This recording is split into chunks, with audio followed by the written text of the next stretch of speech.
Welcome everyone to this virtual staff room, and our focus today is on the different offerings that Google now offer to schools on the workspace upgrades. And there are of course a number, so I'm going to go through all four options each in turn, and then we're going to do little bits of demonstrations about what each of them are, so that you know where you're at. So there are four editions. People sometimes think there are three, but there are three paid and one free, of course. So I suspect that if you're here because you're thinking, well, we've lost the right to record now, we need to think about what the best way forward is. You're probably on fundamentals because that's the free version that's just lost the right to record. So you won't be able to do that anymore. And then there are three different versions: standard, teaching and learning upgrade, and education plus. And I'm going to go through each of them in turn and then just do a quick look at some parts of the functionality that goes with that particular edition. So fundamentals is the free version. Google are and will continue to be committed to that, and the vast majority of all the functionality that we get still is applied to the Google fundamentals. So you get all the core apps, docs, sheets, slides, sites, forms, calendar, mail, etc., that you would expect to get. You get Google Classroom and all the assignments that brings with you, and you get things like data loss protection rules that you can build into the admin panel to help prevent with that. It's all fully GDPR compliant. You've got Google Vault, so you've got that e-discovery tool if you have to do any kind of investigations and so on and so forth. Things that are changing that you might not have been aware of is that it was in the past, it was completely unlimited storage. That has changed, and it's now 100 terabyte of pooled storage. So the total domain, the total Google instance, has a limit of 100 terabytes of storage. That's a lot of storage. Our training domain, which we've had since 2008, which we deliver all our training through, I think is currently at 37 gigabytes. So we're a long way short of that 100 terabytes. And that's, like I say, what's that, 14 years old now. So you might have more. And your videos, of course, which is a relatively recent thing, will also add into those a lot. So you might just want to check, excuse me, but you can go and do that. It is worth saying, and I've said this once, that Google are going to continue to commit to fundamentals. That's not going to change. And what you can see on the screen here, I won't read them out because hopefully you can see those, is some of the recent improvements that have happened in the fundamentals version. It happened in all the others, of course, but actually this literally in the last couple of months, all of these things have improved or changed or got better in the fundamentals version. So that development of fundamentals will continue. So don't feel that if the reason you're moving is because you're going to lose everything, you won't. There will be some things you will miss out on, of course, if you stay on the fundamentals, because there are some higher level things that they offer that are paid for, but you will still get the vast majority of all the things that you need. If it's just about the recording solution, and I had a conversation literally this morning. Someone was looking at Screencastify for all teachers, and I think Screencastify for a year's subscription is more expensive than one of the Google solutions, and we'll look at the prices later. So it's worth being aware of that yes, there are other ways to do it, to record things, but actually you just got to measure the cost against the two to be certain that you're getting the best deal that you want. So that's the fundamentals. Continue to commit. Developments will continue to happen. That won't ever change. Next one up is education standards. Education standards is very much focused on the security side of it. It's about an improvement in the license functionality that attaches to those people that will be inside the admin panel. That's kind of where its focus is. So there's a much higher level of access to the security center. So you can have a whole load of investigation tools and a health page that just alerts you to things that you need to consider and about the decisions that you've made. You've got greater management of apps and devices. You can also link reports, and you can export reports to BigQuery, which means you can also then link that to Data Studio. So you can do, BigQuery servers respond much quicker than a spreadsheet might. So exporting the data to a spreadsheet will work, but actually exporting it to BigQuery, one BigQuery is built to deal with much larger amounts of queries. So you think about the amount of data you get from Google Classroom, that would be massive for your Gmail logs. So you can do that analysis much better in BigQuery and BigQuery Data Studio combination, and some other stuff about audit logs for Drive and LDAP and so on and so forth. The amount of storage in education standard is exactly the same as it is for the fundamentals. That doesn't change, because it's just about giving you additional functionality in the admin panel. So we're going to have a quick look at the security health check. I'm just going to share my different tab, so you can now see this tab. I've gone into this is our training domain. This is I've gone through the admin panel down to my security health check, because I think this is a crucial part of it. I will ask James in a moment if he thinks there's any other things that I should draw your attention to. And each time you go here, it runs the security health check. And it seems to me that one of the things that would be really useful is that if you've made some significant changes to the settings in your admin panel, and you think, oh, I think that's right, and I think that's safe, and I think that's secure, but I don't actually know, to be able to run a security health check and say, well, what has actually happened and what's the impact? And if you look at our list here, this is our training domain, so it invariably has some alerts, because we allow so many people in here and people are allowed to change things. And perhaps we shouldn't, but it's better than that than do it in our proper domain. So you can see that we've changed it so that the sharing policies recently were changed. So that is now secure, and I get a tick. If we go to the offline docs, just as an example, yeah, it's got a star to say something's going to happen. If I click on the star, it gives me a recommendation, and it's about what the recommendation is about. So it's about reducing data leaks. Yeah, and the suggestion is that you make sure that offline access is restricted to managed devices only. So if it's working offline, it's working on a device that you manage, so you've got that high level of security. And if that can't be the case, then you've got to think very carefully about allowing offline to non-managed devices, okay, or to organize it by organizational unit. So it gives you suggestions about what you might do to reduce that particular risk. And then there's a link to a particular place you can go to find out more information.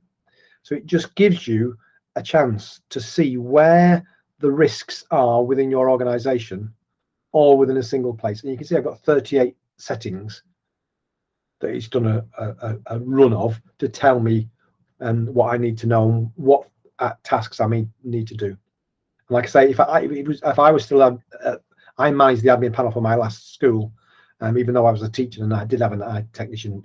It's too long a story. I managed my last school's admin panel.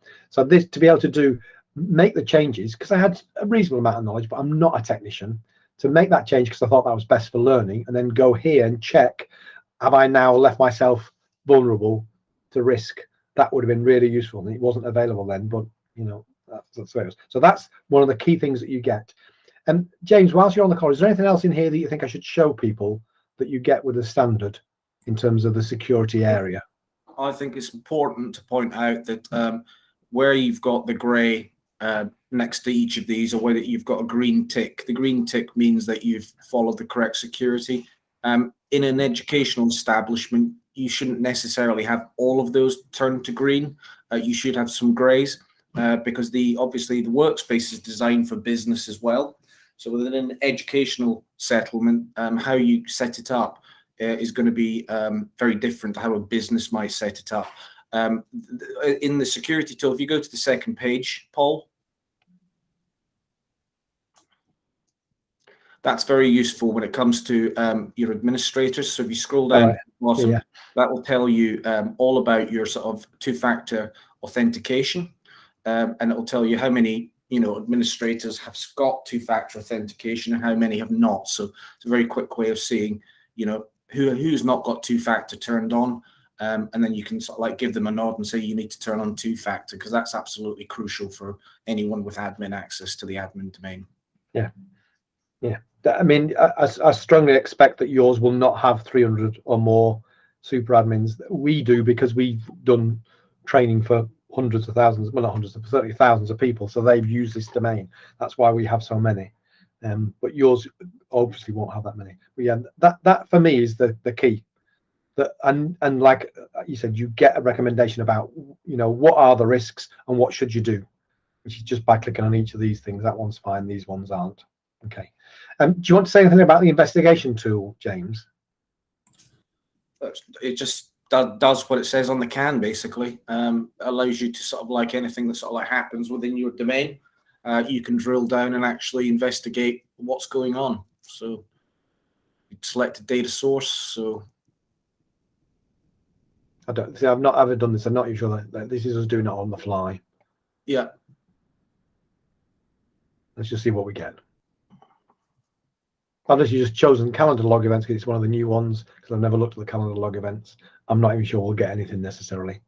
Probably won't, because don't imagine we use calendar in the training domain. No, I don't think we do.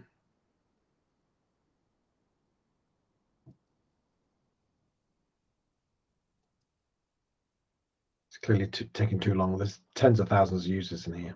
I'm not going to wait. I'm going to move on because I'm aware of time. I'm going to go back to my slide deck and share this. So key thing for the standard is about additional security features to allow the person that manages your domain to have a greater handle on what's the best practice, some recommendations about how to change things, investigation tools so you can actually see what's been going on, and so on and so forth, and more detailed look at the data for mail and calendar and classroom through using BigQuery.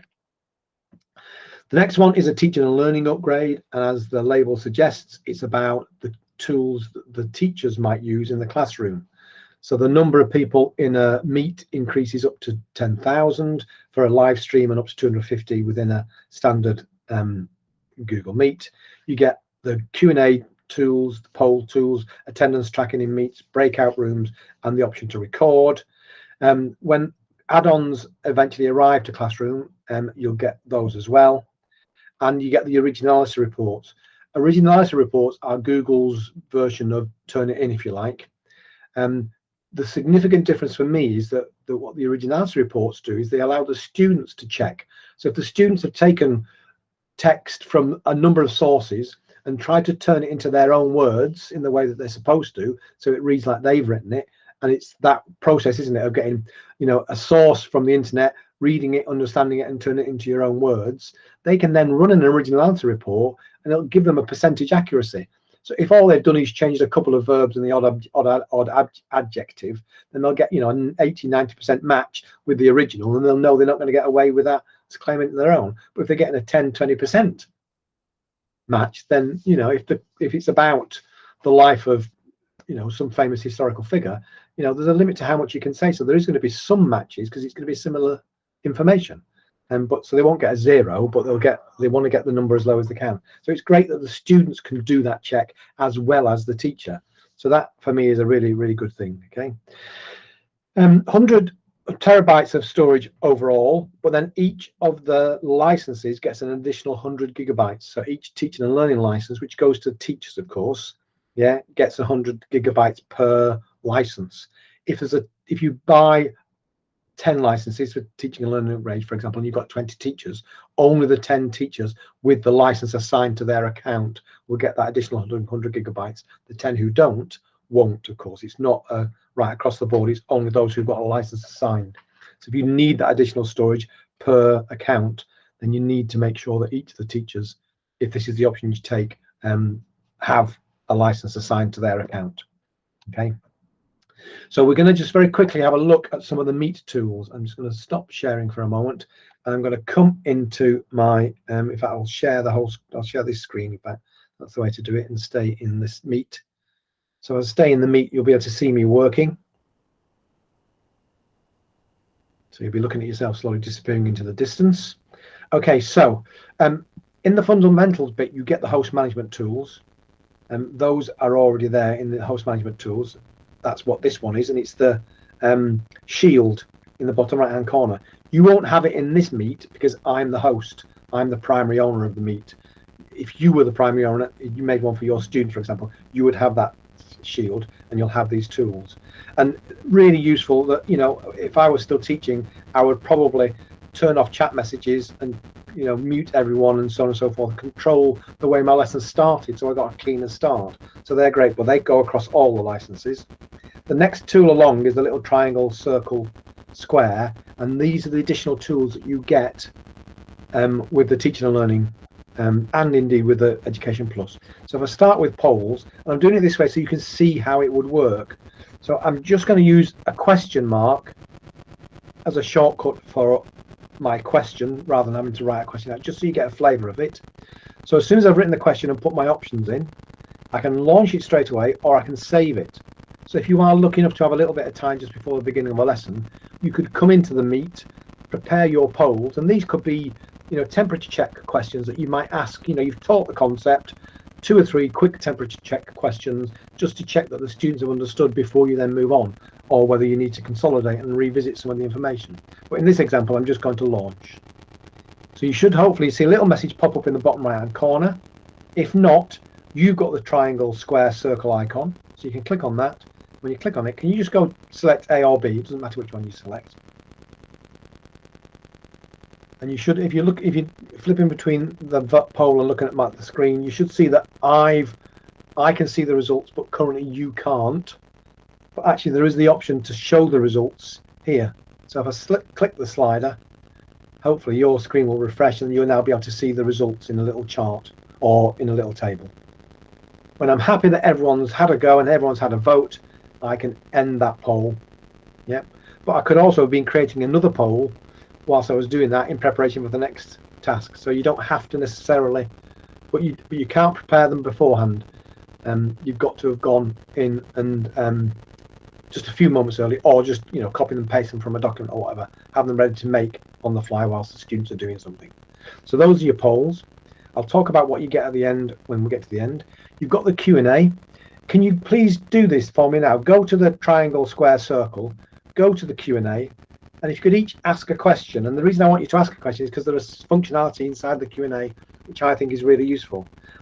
I've been trying to encourage people to go to Q&A instead of the chat stream, but I don't seem to be very successful with that. I need to rethink about how I do get people to do that. But if anyone at all on the Meet just wants to go in there and ask a question in the Q&A, what happened to your hair?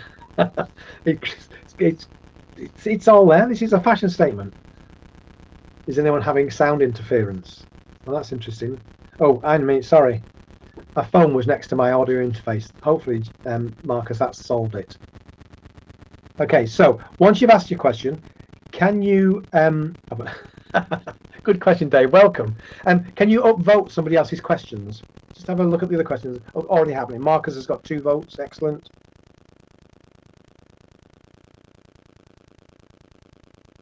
You can. There are still extensions and stuff that you can add, and you can still. Yeah, I mean, I often use Slido, so when I'm in a Google Slide, I bought the license for that. I think Slido's great. So yeah, there's no reason why you can't do that. And I think you can still add extensions to Google Meets.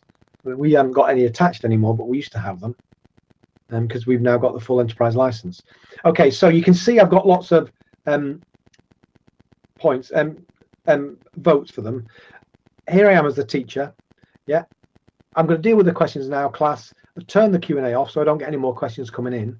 I can then decide how I want to answer them, and it can be all the questions, anything that I've not answered, anything that I have, anything that's hidden. And then the other sort option is the most popular, newest or oldest. So if I go from oldest, that would be the person who posted first, would be now at the top. But I can also go most popular. So if I've encouraged my students to ask questions and they're voting, other people's questions up, I know that's the issue that they want dealing with. So I would answer that question. Hopefully I've sorted that sound interference by moving my phone away from my audio interface. So I'm going to tick that to say that's done. I have no idea what the airspeed velocity of an unladen swallow is. So I'm going to, Dave, because you can cope. If, let's say, and this is a perfectly sensible because it's silly and lovely, but let's pretend that it was inappropriate. Actually, no, I'll do James. James is what happened to your hair. Yeah, a bit of a personal question. So it might be in a lesson you don't want that. I mean, I don't care. I know I'm bald, but I could choose to bin that. So I can click the bin and it prompts me to tell me, do you want to remove it? And I would say remove, or I could just hide it. So that question is now hidden. So the rest of the class now can't see that. And if Q&A was turned on, they wouldn't be able to vote it up. So it wouldn't create a little distraction in my lesson. So it allows you a bit of control to manage those questions if you like. Okay, so I've marked one that's unanswered, so I'm going to tick to go unanswered, and that one that's unanswered has now gone away. The one that's hidden has now gone away, and I've only got the 3 left. So the teacher can then manage those questions as they go along, which is really very useful. So it's a great additional tool. Okay, recording, you will know all about recording. Recording is happening anyway. So that's Q&A, that's breakout room, and that's polls. The last one, I'm not going to set the breakout rooms going, but I am going to set them up so you can see how it works. So I can set up breakout rooms. It sets them up for me. It's assumed I wanted 3. If you see, it's put in those people who are not in the call at the moment, but who said they wanted to come along. So it includes everyone on the invite list. Okay. Yeah, that's right. Okay. And those who are here. If, for example, I think David and James are always arguing, so I'm going to move them around. I can actually grab any of them and move them around, but Chris gets on with Dave. Okay, so I can move my students around to make sure the dynamics of the rooms work properly. I can also rename. So if, for example, I was going to get them to do an activity on a Jamboard, I could, let's take a maths. Can't spell, apologies for the capital A. So maths problem 1, problem 2, and so on and so forth. So I can name the breakout rooms.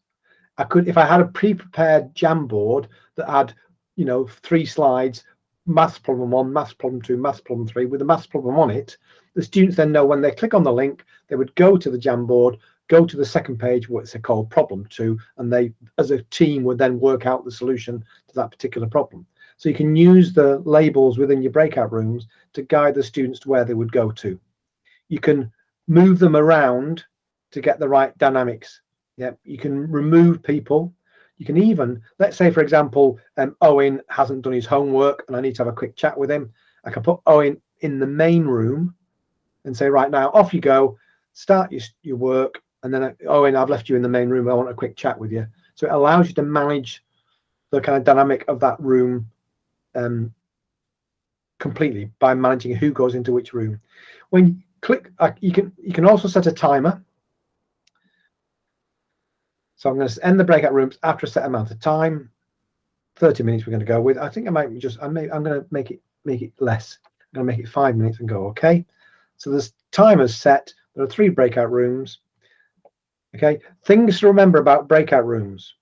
A general rule in meets is that the first 5 people, if they're allowed to, can arrive with their microphone turned on.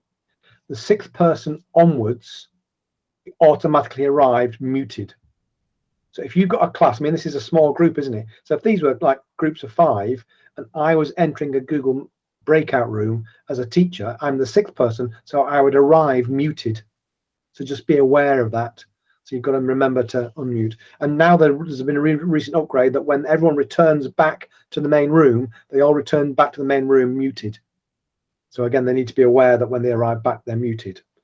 And then the last thing is, if you're the teacher and you're presenting like I am now, when you return back to the main room, the presenting bit gets turned off. So you've got to remember to start presenting again. Okay. So I'm not going to open the rooms because I think an open room looked exactly like this. The only difference is you get a timer across the top telling you. And when you do eventually want to close them now, it used to be that the students could stay there and you couldn't get them back. You can now force the breakout rooms to close even earlier than the timer set. At the timer set, it will close anyway, but earlier than that, you can force it to close, so it pulls the students back into the main room. So you've got complete control over all that. I'm going to cancel all that because I don't want you all to go out to the breakout rooms. So that's Q&A, polls, breakout rooms, additional functionality that you get, and the record again for the teaching and learning.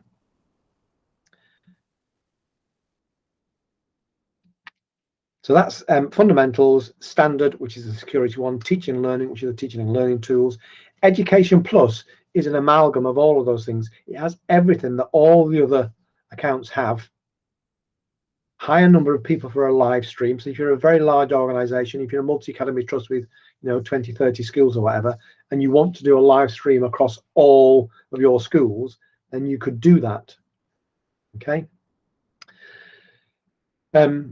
Greater sync with some student information systems. There is a rider on that the student information systems they're currently syncing with are mostly American ones, so they're not necessarily the ones that get used here most, but they will eventually get to the stage where they start to deal with the ones that are here in the UK, like Arbor and Sims and all of those other things. Each of the fundamentals accounts get an additional 20 gigabytes of storage, so you get the 100 terabytes, same as everybody else, plus 20 gigabytes per individual user. And what I want to do is I want to do a demonstration of Cloud Search, because Cloud Search is the icing on the cake. It's an amazing tool. So here's my Cloud Search. Comes with the Education Plus, and it's basically the power of a Google search within your account. So I know Chris has joined us now. So if I do a search for Chris, my colleague, and what it will do, it will find anything that relates to Chris and I within my account. So the first one finds everything: emails, calendar events, literally absolutely everything. Second one is email only. So anywhere where Chris and I are both in that email, then it will find us. The third one is Drive. And it's important to say that in Drive, it doesn't break any sharing permissions. So if Chris has got a document about Google Workspace virtual staff room mailing list that he hasn't shared with me, it will not appear on my list because I've not got permission to see it. It's only those documents that I have already have been shared with me, either as an editor or a commenter or a viewer, but it will not break the permissions that are already in place, and that's true of any of them. So for me, and I mean, I taught for 22 years, you have so many different kind of strings to your bow, don't you? There are so many different areas of attention that you need to give time to, whether it's you're a tutor or a subject specialist or a departmental lead or a curriculum lead or a vice principal or a principal. There are so many different areas, and you do sometimes forget, and you think, oh, Chris sent me a document, it was about this, I can't. So Cloud Search allows you to search, and it's never yet let me down. It's never not found anything. So one of the things that Chris and I work on together a lot is we both kind of help lead on Soundtrap within the organization. So that's done the same again. It's looked through all my accounts using the power of a Google search to find anything that relates to Soundtrap within my account and within my sharing permissions. So Google Search, I think, is an amazing tool, and it literally just appears in the waffle button.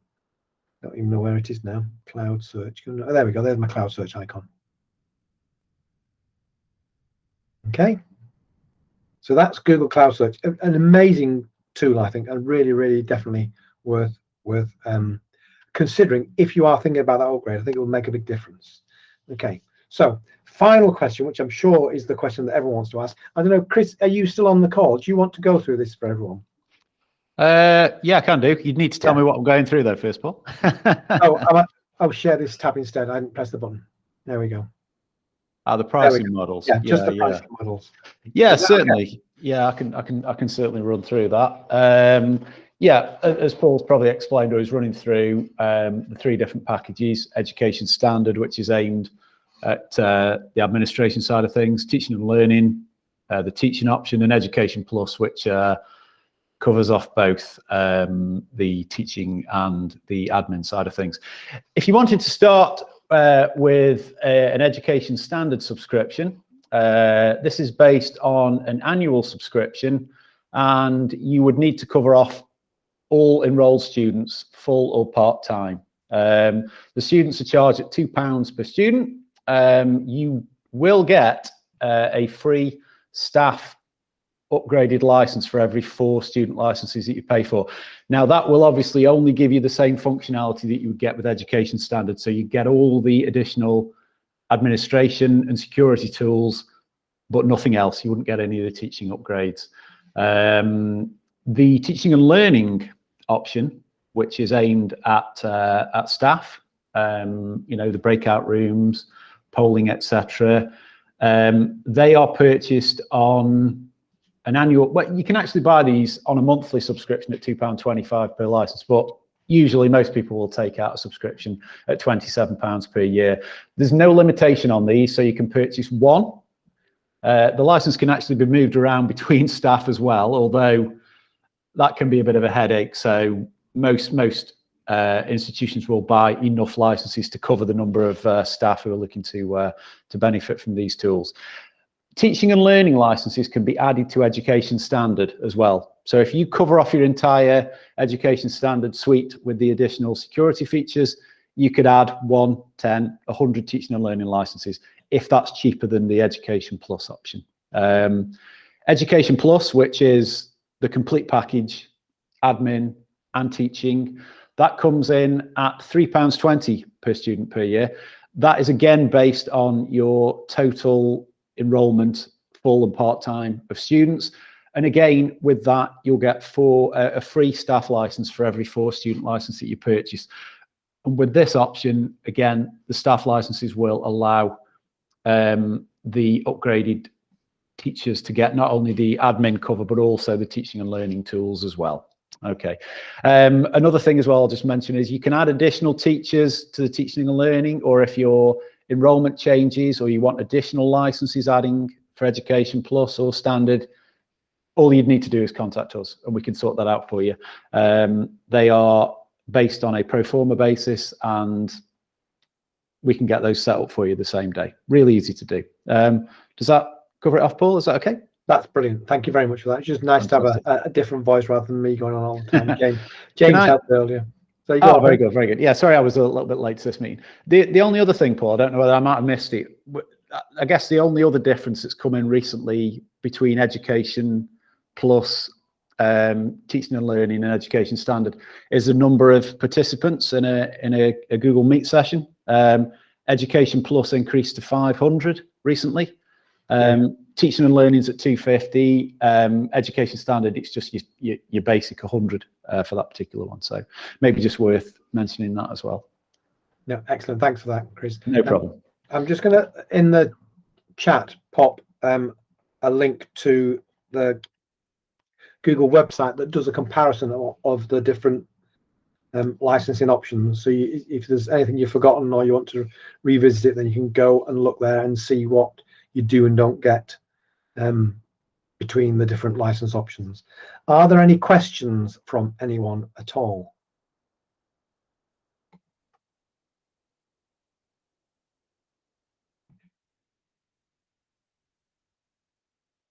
Excellent. We clearly did a brilliant job, Chris and James. Thank you very much.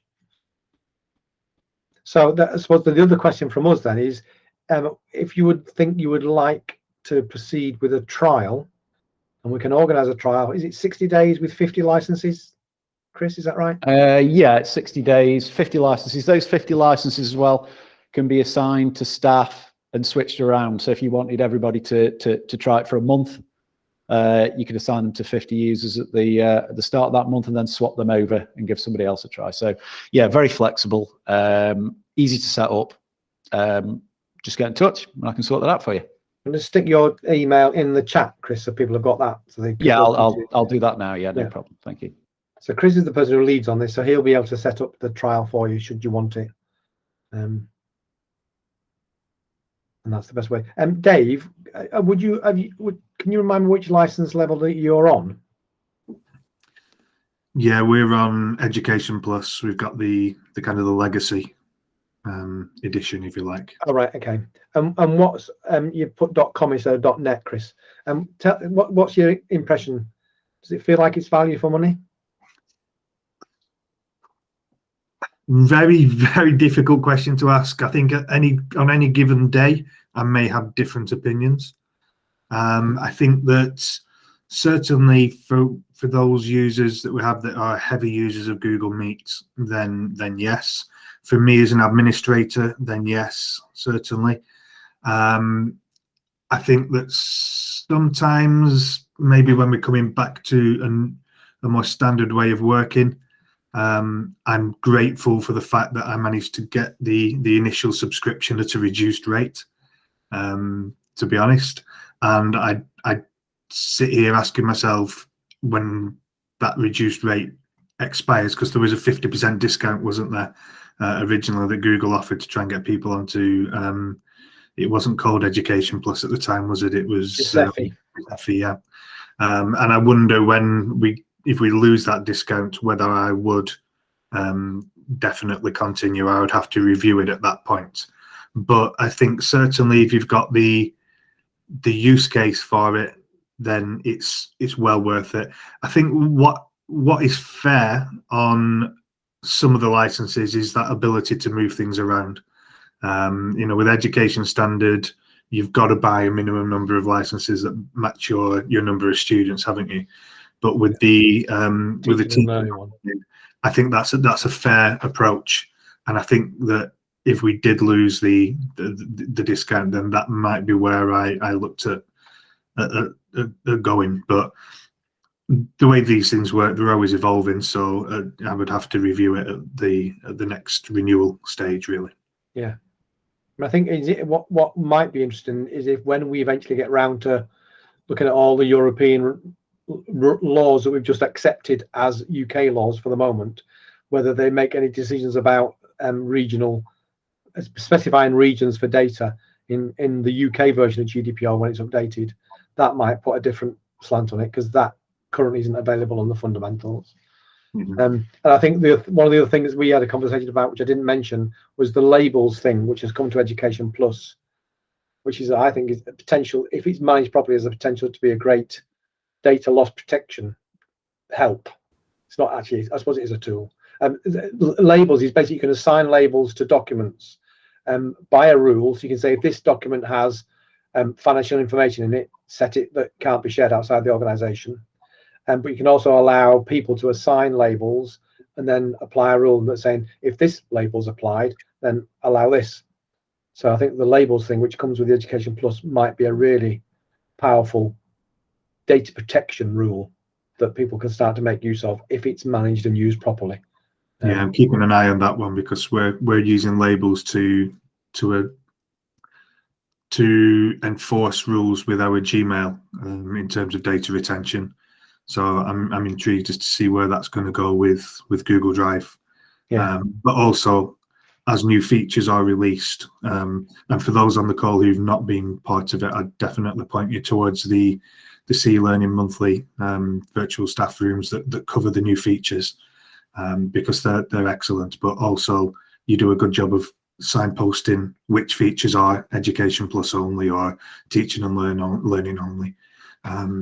Because I suspect that some of the new features that come out from Google, they'll be thinking very carefully about making sure that they add value to the paid licenses. Yeah. Excellent. Thanks for that, Dave. That's really helpful. Any questions from anyone else? Suk or from Paul, any thoughts about, do you think you might now go for a trial?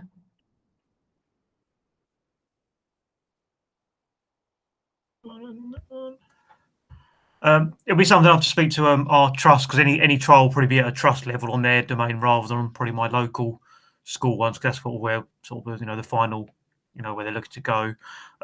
So yeah, some of it will come down to cost, and I think it's going to be down to sort of the features. Like David said, a lot of the new features seem to be, when stuff's being released, it does tend to be, the caveat is it's on a licensed product sort of thing. Some of the one of my schools have looked at, I think it was a beta for like workflows for authorization for if you're doing orders, you can do it all, keep like signed documents. Approvals. Drive.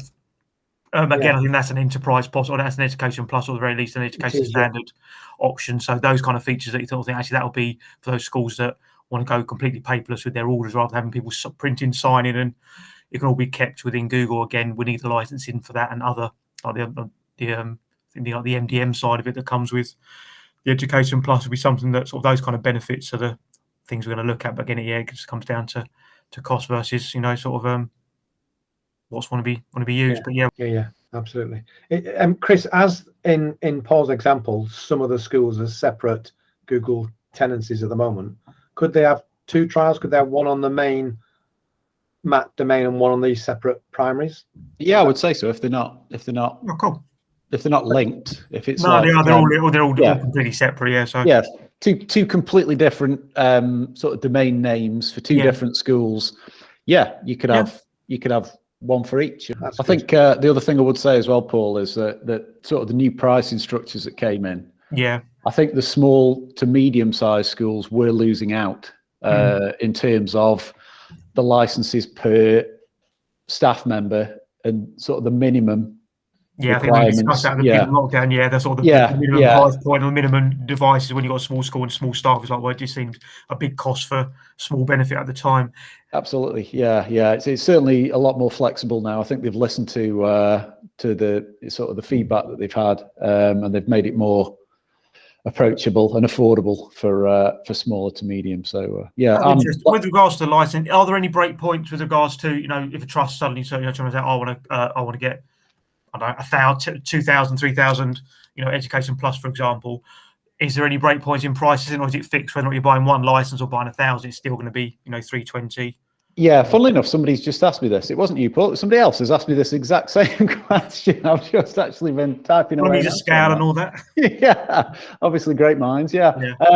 No, there's not a break on that. It is the same price across. Yeah. The other thing you can look at potentially, if you were doing it on a larger scale, is to tie into a 2 or 3 year deal where again there's options for a discount to the overall cost, but obviously it's a much longer commitment. That's the only break they have at the moment. Yeah. Okay.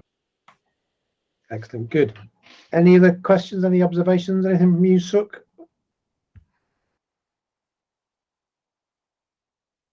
I think you might be on a call or something.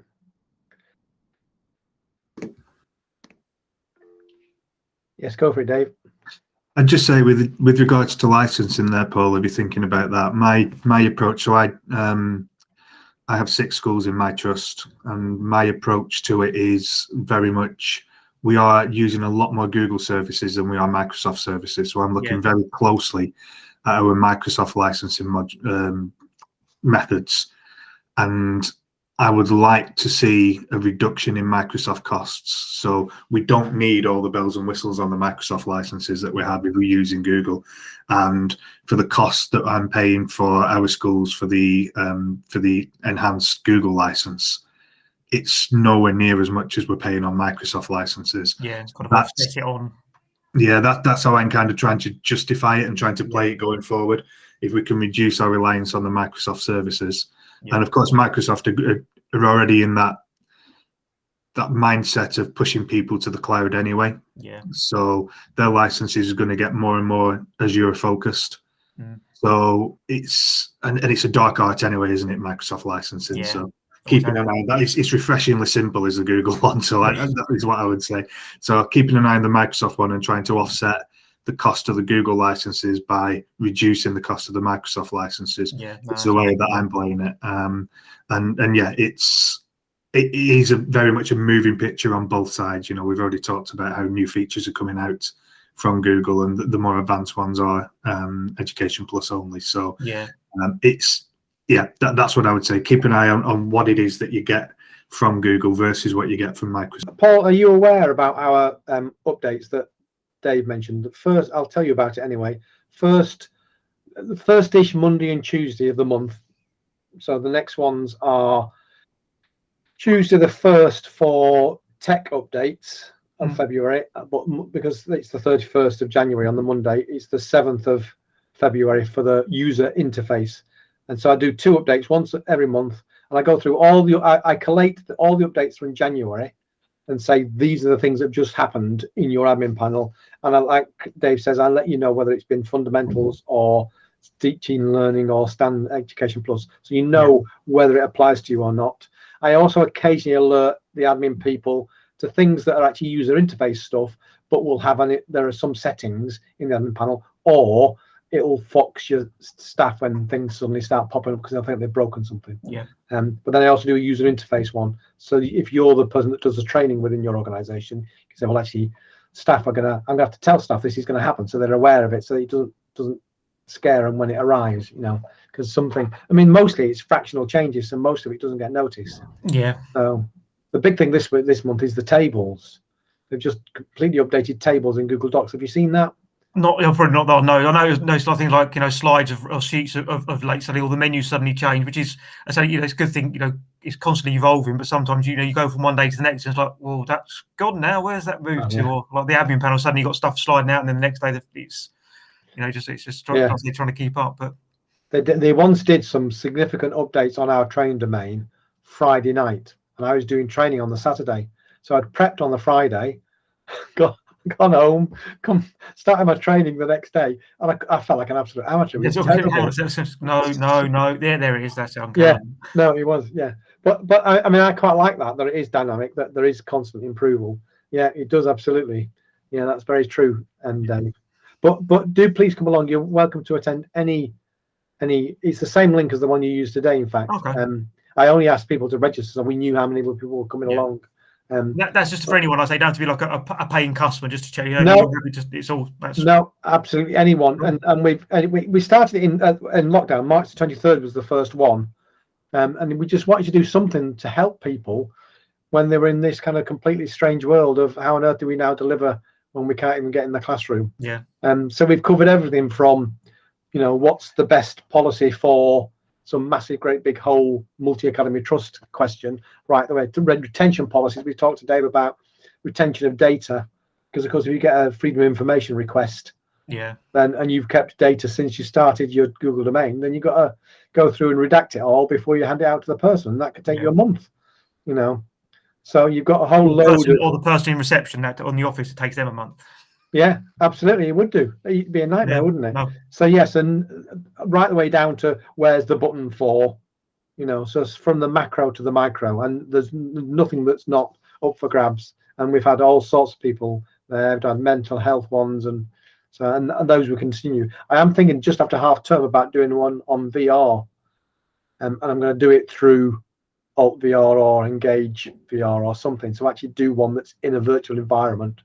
But it needs to be one where people can watch if they haven't got a headset, but they can join via a headset if they have got one. So, but that's just in the planning. So we cover everything. But yeah, if you've got a problem, come in. It's basically, when you'd normally pay someone, you'll get it for free on that day. Cool. 12 o'clock every day, every school day.